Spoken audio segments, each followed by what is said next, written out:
At this time, we'll be hearing from Senator Jackson on Senate Bill 342. Senator, welcome. Whenever you're ready, you have the floor. Thank you, Mr. Chair and members. Welcome. This year, unlike any other, members of the Legislative Women's Caucus are proactively supporting an agenda of bills which we have entitled A Stronger California, Securing Economic Opportunity for All Women. These bills will help women to become more economically secure and in turn support California's continued economic rebound. California is facing a critical challenge in providing a workforce trained to meet the needs of the ever-evolving economy. The future of California indeed rests on the skills of its workforce. In addition to facing a shortage of trained workers, the state is facing the reality that women and people of color remain underrepresented in careers that pay higher wages and hold greater opportunity for advancement, and remain overrepresented in low-paying jobs. It is, I believe, critically important to focus on closing the gender and race wage gap. This measure is a simple measure that requires the California Workforce Investment Board to develop programs that focus on helping individuals who have barriers to employment, including low-skill, low-wage workers, the long-term unemployed, and members of single-parent households achieve economic security. This bill recognizes workplace-based programs as a viable training option. The measure aligns with the new federal WIOHA, Workforce Investment and Opportunities Act. After all, in government, we have to have acronyms for everything. This is WIOHA's Standards and Programs effort, which will make clear that the state should focus on those with barriers to employment. Again, giving the state guidance that investing in people who have barriers to employment will indeed advance this very critically important agenda. One of these ways is job site compensated training, which we call Earn and Learn. As an example of this, the University of California at San Francisco, where the Jewish Vocational Services runs an Earn and Learn program for CalWORKs recipients, who are mostly single mothers. These women receive a stipend while being trained at the job site, learning the skills that the University of California at San Francisco believes are optimum for the performance of the administrative jobs that they have at the university. The JVS program has an 80% placement record. I ask for your aye vote on this very focused, but I think important bill. It is a simple bill. It is, I think, a common sense bill that will really help us hone into a critical area of need. I think that's uncontroverted, and we'll do it in a way where people can actually earn while they learn. And with me today are Barbara Barron, with the EDGE Coalition, Helen Roth Dowden, representing Jewish Vocational Services, and Ben Delgado with SEIU, United Healthcare Workers West. Very good. Your first witness, please. Mr. Chairman, members of the committee, the California EDGE Coalition is a really unlikely coming together of business, labor, and social justice organizations who are united in the belief, as the Senator just said, that the future of California depends on the skills of our workforce. The EDGE Coalition supports SB 342 because we believe strongly in the efficacy of sector-based and sector-focused and workplace-based programs in providing workers the skills they need to earn good-paying jobs that meet the needs of a rapidly changing regional economy. Earn and learn strategies are particularly important for low-income workers since they provide workers and their families income while they learn new skills. For all these reasons, we urge your support for the bill that, as the Senator just said, is a clear and simple one that will move an agenda that I think we all should support. Thank you. Next witness. Helen Roth Dowden, working with San Francisco Jewish Vocational Services. Senator Jackson stole part of my speech when she started talking about our program. We also do this with John Muir with in the East Bay with dislocated workers, and these have proven to be very successful. The CalWorks women, who mainly women at UCSF, are making a minimum $18 an hour, and when they get these kinds of jobs, this is really transformational to them, and so we're in full support of these kinds of programs. Thank you. Thank you. All right. So thank you, Chairman Hernandez and members of the committee, for the opportunity to speak in support of SB 342. My name is Benigno Delgado, and I'm the Deputy Director of Government Relations for SCIU UHW, which represents 80,000 healthcare workers across the state. Some of them, like many of the people across the state, face barriers that prevent them from taking the next step up the career ladder and steps into good middle-class jobs. This bill recognizes the issues facing low-skilled, low-wage workers and those from single-parent households where they are often forced to choose between going to school and taking on debt or working for a low-wage dead-end job and providing for their families. At the same time, according to a report published by the National Skills Coalition group made of business, labor, and educators, California is facing a shortage of middle-skilled jobs. These jobs, like medical assistants and imaging technologists, do not require a four-year degree. However, they do require the performance of complex skills and are often best learned through the on-the-job training paired with classroom training. Many Californians are faced with barriers to overcoming poverty, and earn and learn programs are an important tool for the state that can help us overcome those barriers. For those reasons, we're in support of this bill. Thank you very much. Anyone else wishing to add on and support at this time? It would be an add-on, name, organization, and your position. Thank you, Mr. Chair and members. Renee Bayardo, SEIU, California, also in support. Thank you. Claire Lipschultz, National Council of Jewish Women, in support. Great, thank you. Anyone else wishing to add support? Here we go. Yeah. I'm Darlene Anderson. I'm a local advocate, and I'm in support of the bill simply because I was a single parent, and I know that there are many single parents out there that didn't happen to graduate from high school. It is a long haul when you have 4 or 5 children without the type of support that you need to be successful. At one time, my sister was working for Sacramento City Unified School District. They chose not to support the CalWorks bill. In essence, they ended their program, but she had 55,000 hours of volunteer hours, and it's so critical that people have the ability to get on-the-job training so that they can become a part of the workforce. And if California says that they're standing for all citizens, then you allow all citizens to make progress. Thank you. Thank you. Okay, anyone else wishing to add their support? Here in Encina at this time, we'll take it to the opposition. I'd like to invite the opposition to come forward. 3 witnesses, 2 minutes each. Please come forward at this time. All right, hearing seeing none, the bill is now being moved and seconded. Moved by Assemblymember Chu, seconded by Assemblymember Patterson. Members, any questions or comments? Vice Chairman Harper. Thank you for a bill I can support. All right. All right. Bipartisan love right here. Anyone else? Any questions or comments? All right.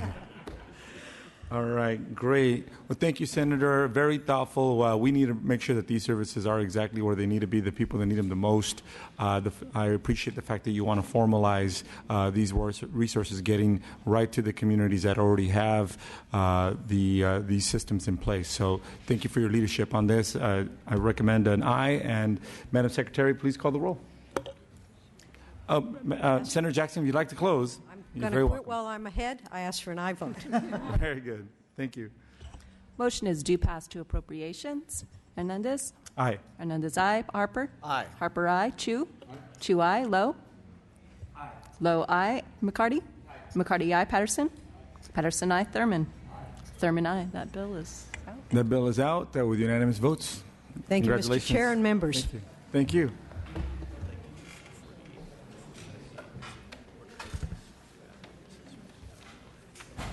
First? Yes. Okay. Our next presenter will be no other than our Senate Pro Tem, Senator De Leon. I understand that it's your preference to take up Senate Bill 548 first. To accommodate, that's okay with you, Mr. Yes, to accommodate witnesses and transport needs. With that, welcome, Mr. Pro Tem. Whenever you're ready, you have the floor. Thank you. Thank you so very much, Mr. Chair, as well as colleagues. Good afternoon to each and every one of you. Thank you very much, Mr. Chair, Chair Hernandez, for giving me an opportunity to present SB 548, the Raising Child Care Quality and Accessibility Act. With nearly 1 out of 4 children, Californians, lacking basic standards of food and shelter, our poverty rate unquestionably is staggering. Although we are the 7th largest or the 8th largest economy in the entire world, the reality is we have more poor people and poor kids than any other state in the union. That includes states like Texas, Louisiana, as well as Mississippi. Tackling poverty and income inequality is not only about creating jobs, we also need to support working families, and in particular working mothers, so they can take these jobs and excel.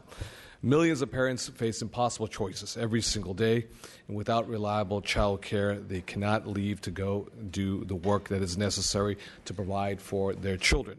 And obviously, without work, the reality is they cannot afford to pay the rent, to put the food on the table, put the clothes on the back of their children. High-quality child care and early education strengthens the economy by helping these working families to work and helping their children to thrive. We need to design policies with these concerns in mind. Now, just recently, as we all know, because we all collectively voted for this budget, or at least 2/3 or 3/4 of the members on the dais supported this budget. The recently enacted budget restored some of the child care slots that were unfortunately cut due to a draconian economy, the worst since the economic recession since 1929. Now, although we were able to restore child care slots, the reality is we actually have a long way to go. We have a long way to go to add more slots, as well as hopefully one day in the near future actually increase those slots for these working families. Now, specifically, giving a seat to these child providers at the table in terms of organizing. This bill will strengthen child care and early education jobs by giving providers a seat at the table. With stagnant wages and increased costs, child care providers take home poverty pay, which is not acceptable. No one who works full-time should have to live in poverty. By empowering providers to organize, they can bargain over issues and improve child care quality and accessibility, including provider recruitment, retention, as well as program administration, pay procedures, and rates. SB 548 will also establish a means of identifying gaps and recommending improvements in providers' accessibility to education and training. Our child care system is as strong as the professionals who are on the front lines. In conclusion, SB 548 is an important piece of our economic puzzle that will strengthen our state's commitment to child care and greater economic opportunity for working families. With that, Mr. Chair, as well as Mr. Vice Chair and colleagues, SEIU is also with us today, Mr. Chair, to provide testimony in support of this measure, and I respectfully ask for an aye vote. Thank you very much, Mr. Chair. Great, thank you. Your first witness, please. Good afternoon, committee members. Michelle Castro at the Service Employees International Union. As the Pro Tem mentioned, we are one of the co-sponsors of this bill. This is a simple, straightforward bill that will allow family child care providers to come together and empower themselves, if they so choose, to negotiate with the state of California on matters affecting their profession. Again, it's a straightforward bill. It's a long time in coming. It was 11 years ago that the family child care providers started this effort to essentially empower themselves. Today, we have with us 2 individuals who'd like to testify. We have Anne Marie Gentry from Los Angeles, who is a child care provider, and Camille Mahan-Carr, who is a parent from Stockton. Thank you. Good afternoon. I'm Anne Marie Gentry, and I am here sick today, but I'm here because it's very important that I be here.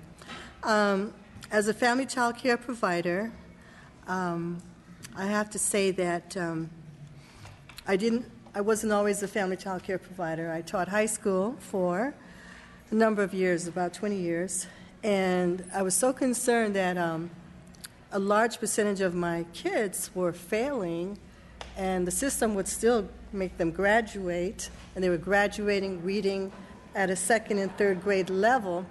And it spurred me to want to know why, what had happened along the way, where was the breakdown, because these were intelligent kids, but they couldn't read, and they were dropping out like flies in high school. So I decided to study child care development and go to the other end of the spectrum and see what the problem was. So for the last 10 years, I've been doing early child care. Now, I've dedicated my life to building strong, positive connections among the children, families, and community that I serve. Through my own curriculum and care, I create the right balance of structure and support so that I can encourage children's physical and emotional well-being, provide the academic foundation they need so they can continue learning at their full potential, and ensure that they are safe while their parents work. So a lot of things that I said there. But piece by piece, I believe in helping to nurture and establish a child's self-worth and validation of self. And we work, the whole staff works on that. We begin the day with affirmations. I am a good child. I am an intelligent child, and so forth. We go on with the curriculum during the day. I try to make it fun because I found out in high school that if you don't make things relevant and fun, you're going to lose that population. So I figured it works the same way, even more so in the early years. So we have dance, we have acting, we have public speaking. As soon as the kid can talk, he's standing up saying, I brought this train to school today, okay? Tell us all about your train. And so I believe in treating the whole child, and that's what early child care providers can do. We nurture in place of the parent, sometimes, unfortunately, better than the parent. I am here today to add my voice to the growing collective voices of working women across California who are fighting for a child care system that truly supports our children and families. For providers like me, that means having the right to collectively bargain with the state so that I can effectively advocate for improvements to the system, such as access for families that need it and training, so we have the tools and resources to provide the best early education and care possible. The academic piece, my kids, and it's all documented, that have graduated from Believe and Achieve Family Child Care, graduated reading at 3 years old, one at 4 years old because she came a little later in the year. But all of these kids, I'm tracking them from New York to Bermuda.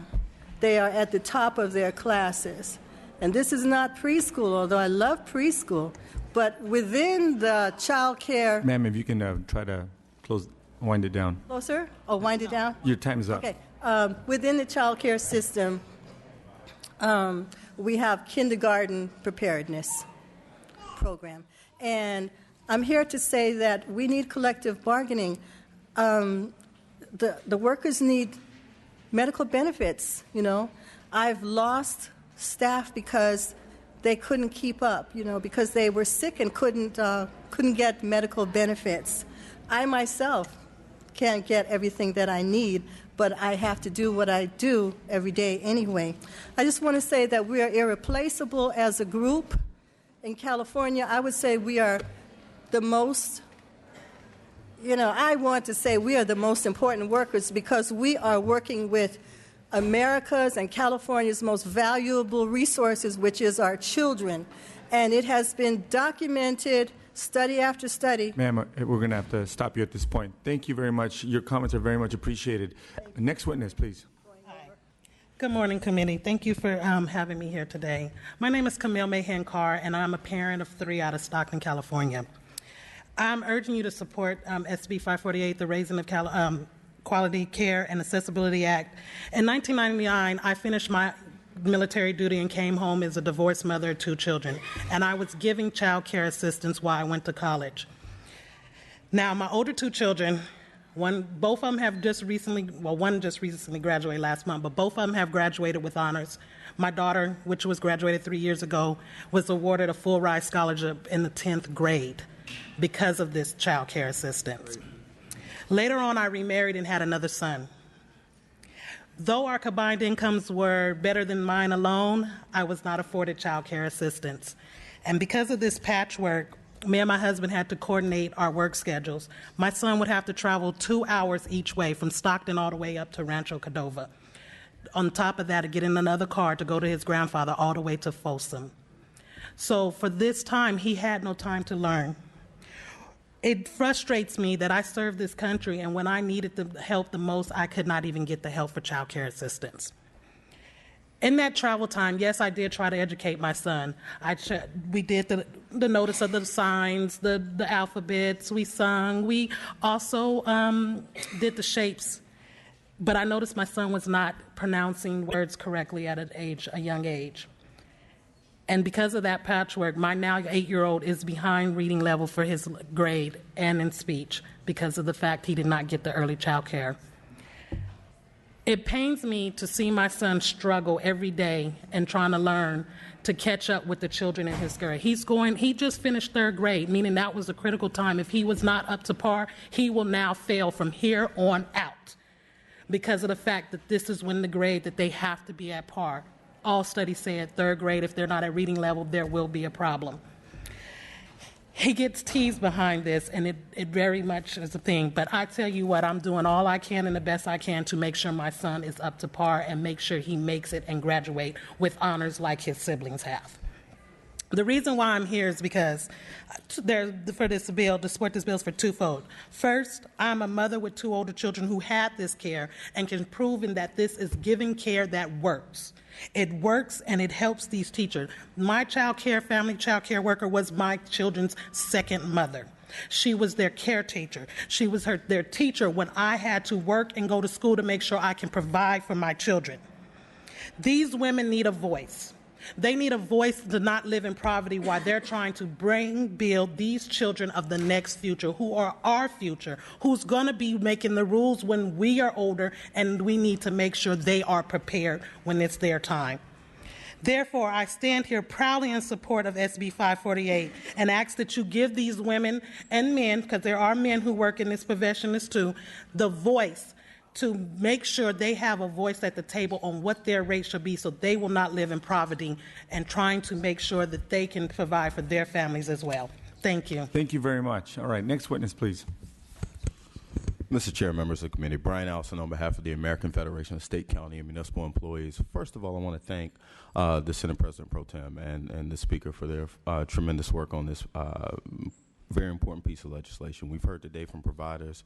We'll continue to hear from those who are invested in this effort that these critical services are very important to the most vulnerable members of our society, our children. And in some of the most economically underserved communities, these folks need an opportunity to not only have dignity on the job, but to have a voice in ensuring that they can continue to efficiently provide quality services for the communities that we all come from. So for these reasons, I respectfully request your vote. Thank you very much. Any witnesses wishing to come on as add-ons at this point? Your name, organization, and your position, please. Michael Young on behalf of the California Labor Federation, also one of the co-sponsors of this bill. We want to thank the Pro Tem and the Speaker for their leadership on this area, and we urge your aye vote. Thank you. Hi, my name is Danielle Brown. I've been a provider for 11 years, and everything that they're saying is a struggle. And it's hard, but we do this service because we love this service and we do it for the children. The SB 548, we're supporting it because the simple fact is hard. It's hard for us to get our money on time. It's hard for us to keep our bills paid on time. It's hard for us to survive. So we're raising the generations for the kids, for them to be heard, not to be stepped on like they've been doing now, not to be looked over like you guys are doing now. They need to be heard. They need to be seen because, see, you guys are there right now. They're taking your seats. So we need to educate our kids to keep this going and keep the survival going for our next generations on to come. So all I'm asking you guys to do is please hear us, and please know we're not going nowhere. We're fighting for our kids. And it's not just our generation, it's the generations on generations on generations. Because, see, just because you guys don't need them, your grandkids, your great-grandkids, and everybody else might need us. So please don't look us over, and please stop thinking that we don't have a voice, we don't have power, and all that stuff. We're here. You see the power. You see what we're fighting for, and you see that we're not going nowhere until you guys do what you need to do. Thank you, ma'am. Okay, so at this time, I want to just remind everybody, we've provided everybody equitable time to provide witness testimony. That's been 3 and 3. And so at this point, these are just add-ons. This is your name, your organization, and your position only. Christina Boss Hamilton, representing UDW AFSCME Local 3930, also a mother of 2 young children that get dropped off every morning at a child care center, asking for your support on this bill. Thank you. Thank you. Deborah Corley from Kern County, Bakersfield, California. I'm asking you to, I'm a daycare provider for 15 years. I'm going to have to cut you off. And your position. Oh, I'm sorry. SB. What, you support or you oppose? Thank you. I support, and I'm asking you to support SB 548. Thank you. Thank you. Next witness. Hi, I'm Maria Sandoval. I'm a child care provider. I'm asking you guys to support the SB 548, please. Thank you. Claire Lipschultz, National Council of Jewish Women, in strong support. Thank you. Jessica Bartholow, Western Center on Law and Poverty, and also on the steering committee for Raising California Together, in strong support. Thank you. Beth Snyder, Elk Grove. I'm a representative of SEIU Local 1000 Parent Council, and I am a mother of 4 children, and I ask you to support SB 548. Thank you. Next. Pete Wywody, California Partnership, Statewide Coalition of Anti-Poverty Organizations. Strong support. Thank you very much. Anyone else wishing to add on in support? All right, hearing and seeing none, at this time, we're going to invite those in opposition to please come forward at this time. Anyone wishing to oppose? Okay, hearing and seeing none, the bill's been moved by Assemblymember Chu, seconded by Assemblymember Thurman. At this time, I'll take it, it's in the hands of the committee. Question by Assemblymember Vice Chair Harper. Thank you very much.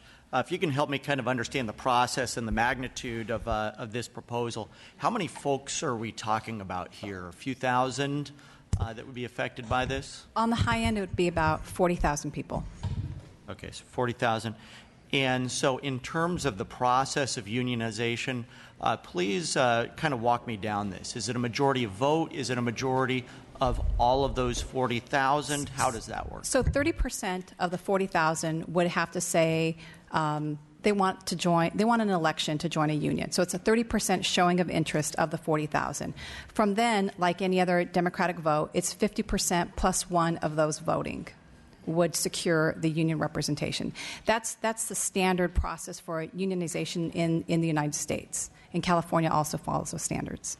And so in terms of getting towards that, does the state of California furnish names, addresses, and contact information to be able to... The bill does state that the relevant departments would provide the information that they do have, which is also often common practice in California and throughout the United States. And so if such a vote does get pursued and is adopted, those who didn't vote yes on it or didn't participate in the election, would they still carry the burden of paying the agency fee to the union? No, they would not. So any member, anyone could opt out? Correct. And so, Mr. Chairman, if I could just note, my concern is that, child care dollars are scarce as it is. To me, it looks like there's a situation where hearing the testimony, I'm concerned that many of the people who could probably least afford it, are in a situation which they'd be felt obligated to pay union dues and to pay into the system. And indeed, that isn't the system that I'm looking to be able to pursue. I'd like to see folks be able to take home as much as they can, and also maintain having the child care costs being as low as we can make them, so that people can be able to afford college, to be able to afford affordable care in terms of child care. Thank you, Mr. Chairman. Thank you very much. Any other questions or comments? Assemblymember McCarty?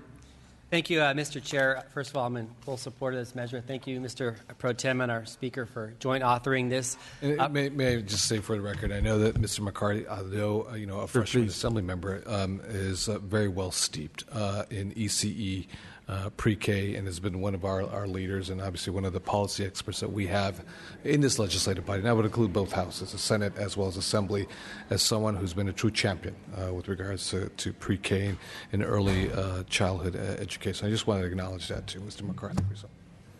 Thank you. So with that, I view this as a twofer issue, focusing on early education, early learning, which we know is so critical. We heard your great testimony, but also living wages and how we could increase living wage jobs in California. So those are two important issues for me. Focusing on first on the living wage issue, certainly having more and more people collectively organize, I think, is going to help provide better wages for this workforce. Too often they're paid fast food wages. I wish fast food wages paid more. That's for another bill in about an hour or so. But as far as the wages that they get, certainly they don't have wages to provide for them to pay for private child care, but they have to go on the lists for the subsidized care, and they don't even get on the list because our slots have been cut by 100,000 since the Great Recession. We were able to restore less than 10,000 this year, but we're still way behind. So I think that it's really an issue that you're addressing two issues. One is having the intent is increasing the number of AP slots, which I think we need to do year by year in the state budget. Thank you for your leadership in making that a priority this year in the budget. But as far as just collectively organizing, people think about unions all the time and wages. That's a good thing, I think, to get living wages, but also working conditions, training, being able to collectively go in there and talking about your working conditions, your environment, how you can better provide for the young people. We know that there is a tremendous turnover in this field. It's not an easy job, and we want to make sure we have the highest quality standards. So I think this brings stability to this very difficult workforce to make sure it works for basically the families that are providing resources for their kids, but also the people who are trying to get a paycheck and provide for their own families. And so with that, I think this is an appropriate step. I hope this is the year that our governor around the corner sees the wisdom in this measure for the state of California. So thank you, and I'm proud to support it. Thank you. Any other questions or comments? Hearing and seeing none. Mr. President Pro Tem, would you like to close? Thank you so very much, Mr. Chair, and Mr. McCarthy for your comments. And I do welcome the Vice Chair's comments and appreciate his concerns with regards to the overall aggregate number of budget that provides for the necessary slots for these young children to get a head start, if you will, before they get to pre-K and eventually to kindergarten. So they're ready to learn, especially given the challenges that many of these children face socioeconomically from the neighborhoods that they come from, whether it's Richmond, California, or East Los Angeles, or in your neck of the woods in Baldwin Park and elsewhere in South Sac and East Sac and other parts. So, I do share the concern, obviously, with Mr. Harper that we got to fight and advocate for a larger aggregate number so we can provide more slots. And on the living wages, obviously, this is something, actually, believe it or not, I think maybe tactically we may have just a difference of opinion in how to get there, but I think we're actually still on the same page that the vast majority of I know it was mentioned that there are men too, but the reality is the vast majority of these providers are in fact women, and they are women of color, and they're women at the lower economic strata, and oftentimes they're paid below minimum wage, and that is our reality. So what can we do to help lift these women up from poverty? Many of them who are single mothers, who, if we can do so, obviously we can contribute to this economy. And in fact, those individuals who are the consumers, who make the choice because a slot is available to them, they themselves in turn can enter the workforce and generate revenue and income, provide for their family because they know they have a peace of mind that their child is safe in an environment that they are cared for, and also that they're being stimulated academically. So once they enter, their pre-K and as well as kindergarten, these children are ready to learn. So unionization and the ability to have that choice. Reality is, we frankly don't know if these individuals, these women, are going to make that decision. It's ultimately a choice that they will make. They may say yes, they may say no, but as long as we give them a choice in the marketplace to decide for themselves and let the chips fall where they may. So I want to thank you very much for this opportunity, Mr. Chair. Mr. Vice Chair, and I circally ask for an aye vote. Thank you, Mr. President Pro Tem De Leon. I want to thank you so much for bringing this important measure forward. I know, and I think the majority of the people in this room would agree, that the work that is done here is some of the most critical work that is done on behalf of our state, caring for our children. And undoubtedly, as important as this work is, none of us can disagree that these workers are very underpaid for the work that they do. And that's unfortunate. Many of them are only able to do it because of a subsidy and still in poverty level. And that's not right. It's not something we can be proud of as state officials. And I know that a big reason for that is because you don't have collective bargaining. And in fact, antitrust laws prohibit you from having that opportunity. So this bill is critical because this bill will give you the opportunity to have that collective bargaining, to come together and truly exercise what I would call your First Amendment right. Your right to organize, your right to associate. So this bill is critical. It's important. I thank you, Mr. De Leon, for your leadership in bringing this forward. I think this is going to change the dialogue in this area that's so critical to our state. Our young people are our biggest, prized, most important investment, and we got to support the people that are helping to bring our young people up. So I support it hugely, and I strongly recommend an aye vote. So with that, Madam Secretary, would you please call the vote? Motion is due pass to appropriations. Hernandez? Aye. Hernandez, aye. Harper? No. Harper, no. Chu? Chu, aye. Lowe? McCarty? McCarty, aye. Patterson? Patterson, no. Thurman? Thurman, aye. That bill is out. Congratulations. Mr. Chair, thank you very much. Thank you. Thank you, ladies. Thank you. Thank you. Thank you.